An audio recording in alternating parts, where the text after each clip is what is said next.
I will show you the science of actually how the cells work, and you will have more knowledge than most doctors in the world today because they still believe in the genes. Every cell in your body has a minus voltage on the inside and positive voltage on the outside. Every cell, every live cell is a battery. Every cell has about 1.4 volts, not too much. 50 trillion cells in the body times 1.4 volts is 700 trillion volts of electricity in your body right now. And with training and meditation, you can focus this energy called chi, and you can use that energy for healing. With that much voltage, people can self-combust. Every function in your body is already present in every cell. So where you have an organ in your body, the cell has an organelle, which means miniature organ. So the textbooks talk about the nucleus is equal to the brain.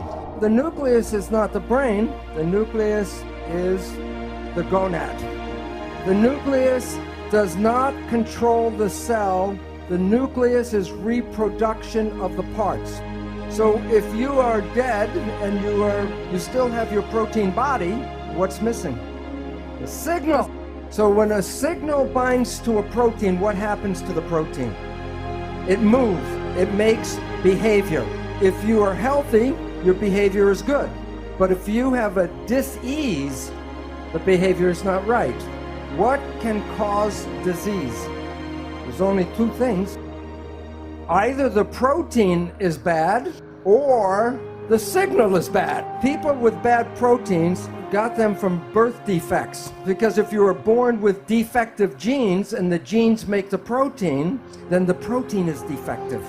But less than 5% of the population has birth defects. That means 95% of the people should have a healthy, happy existence. But if you were one of the healthy people and now you are sick, what would cause the problem? There are only 3 ways to mess up the signal. 1, trauma. So if I fall off the stage and wrench my back, the signal is interfered with. Number 2, toxins. If the chemistry is not good inside the body, the signal cannot be passed through bad chemicals. Both of these interfere with the propagation of the signal. But the third one is thought, the mind. There is nothing wrong with the body. It's just sending the wrong signal at the wrong time. So if you change your thought and your mind, you can change the biology. And the mind is the primary cause of illness on our planet today. What is the name of the switch that controls your biology? Perception. And why that's important is that it's you and how you see the world that controls the biology. We have been given misinformation. When people say a gene turned on and a gene turned off, it sounds like the genes make decisions. Here is the simple truth. A gene is a blueprint. The gene does no control. The gene is never on or off. The gene is red or not red. And what do you think controls the signal? Perception. You are not the victim of your genes because you control your genes. One gene blueprint using epigenetic control can make 30,000 different proteins from one blueprint. So you can come with good genes and then through epigenetic control create cancer, diabetes, and it has nothing to do with the genes but epigenetic control. It returns responsibility for your health to you, and you are not the victim of your genes. Yet every day the media still tells you that genes control this and genes control that. And then people get nervous about what genes are in their family. And as Greg Braden said before, if you look for the disease, you can create the disease through epigenetics. Right now, it appears that about 95% of cancer is not because of mutant genes, but because of epigenetic control. And it can be passed from parent to child like genes. But the difference is you can change your epigenetics at any time. If you change your perception, you change the reading of your genes.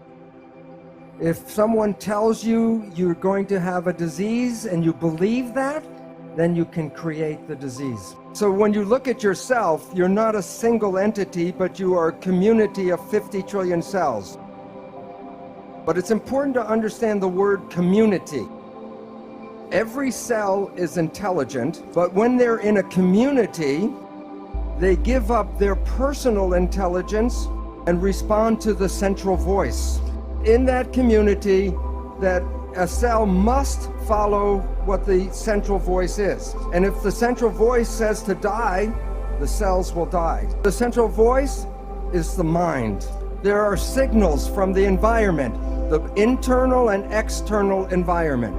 The brain, the function of the brain is to perceive the signals and then interpret those signals and then send the information to the cells to control the behavior and the genetics. So the function of the brain is perception, and from that creates the mind. Now, we have heard of something called the placebo effect, right? The placebo effect is when you have a very positive thought that something can heal you, even if it's a sugar pill, but you believe it's the real medicine, then you can heal yourself with that. So the pill didn't heal you, it was the thought that healed you. Statistics reveal that 1/3 of all medical healings, including surgery, are the result of the placebo effect. And this is what medicine does not tell you, is that there is negative thinking, and it's called the nocebo effect. And in the same power that positive thinking can heal you, negative thinking can kill you. Point is that negative thinking can create all the effects of chemotherapy. Now think about this. If a doctor tells you you have a disease, or the doctor tells you you're going to die, and you believe the doctor because he's the professional, the belief will give you a disease and can cause you to die. So belief becomes an important part of medicine. Now, many of you have heard about the drug Prozac. Every year, billions of dollars are spent on buying Prozac. And here's a surprise, that the Prozac is no better than a sugar pill, so that it is a placebo drug. And yet the people who take it believe in the drug so much, it makes them better. So if you believe that something is good for you, it will be good. And if you believe that it's harmful for you, it will be bad. So the question is, if we are so able to be healthy and young, why do we get sick? And one of the most important reasons is stress. And the function of the stress hormones is to take the energy of the body and get it all to run and fight. So the stress hormones will shut off the functions of things that will not be needed in fight or flight.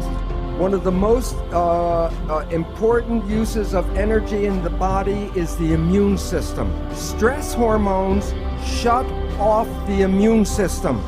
And the significance is every one of you right now is infected with almost all of the disease germs that humans have. Right now, if I take a blood sample, I will show you you all have viruses and bacteria and parasites. And you might say, well, if I'm infected, then why am I not sick? Because if your immune system is working properly, it will suppress these parasites and germs. But the moment you start to shut off the immune system, then these organisms begin to start growing again. So the idea that you catch a disease is not really true. You already have the disease. And the medical people call these germs and parasites opportunistic organisms.